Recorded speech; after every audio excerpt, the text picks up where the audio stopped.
Kasus dugaan penganiayaan relawan Ganjar Pranowo, Capres nomor urut 3 Ganjar Pranowo mengapresiasi penetapan 6 anggota TNI menjadi tersangka.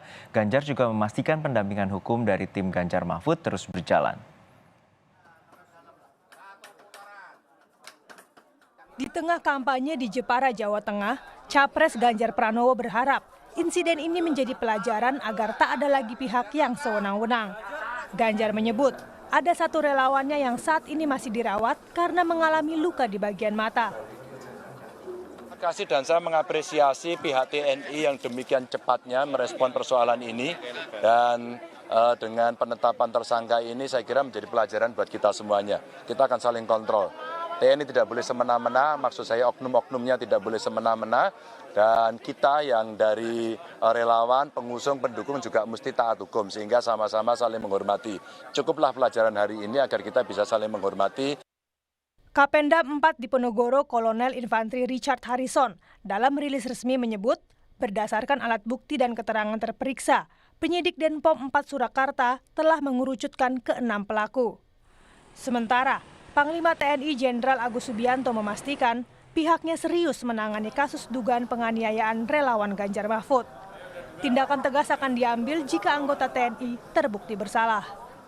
Tim sudah memberikan pernyataan ya tentang kejadian yang di Boyolali itu. Kemudian Dandim juga sudah melakukan langkah-langkah memberikan santunan dan sebagainya. Saya rasa itu ranahnya Bapak Kasat ya. Bapak Kasat sudah memerintahkan unsur satuan terkaitnya untuk menangani masalah itu ya. Tim kampanye nasional Prabowo Gibran turut prihatin dengan kejadian dugaan penganiayaan ini. TKN berharap penegak hukum dapat melakukan penyidikan berdasarkan alat bukti. TKN juga berharap masing-masing tim ses menjaga kondusivitas dan tidak saling menjatuhkan. Kami tentu sangat mengapresiasi aparat penegak hukum yang langsung bekerja, terus pelakunya juga langsung ditindak.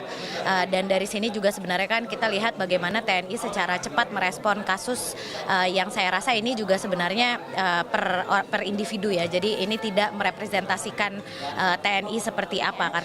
Jadi sesama tim kampanye nasional kita menjaga kondusivitas dari pemilu ini. Dalam 2 hari terakhir, Denpom 4 Surakarta telah memeriksa 15 orang sebagai saksi. 6 diantaranya yang merupakan anggota TNI tengah dalam proses hukum kasus dugaan penganiayaan relawan Ganjar Mahfud. Tim Liputan, Kompas TV. Sesaat lagi saudara, korban atau operasi militer Israel kian masif di wilayah Gaza. Serangan rudal Israel menargetkan bangunan permukiman warga di wilayah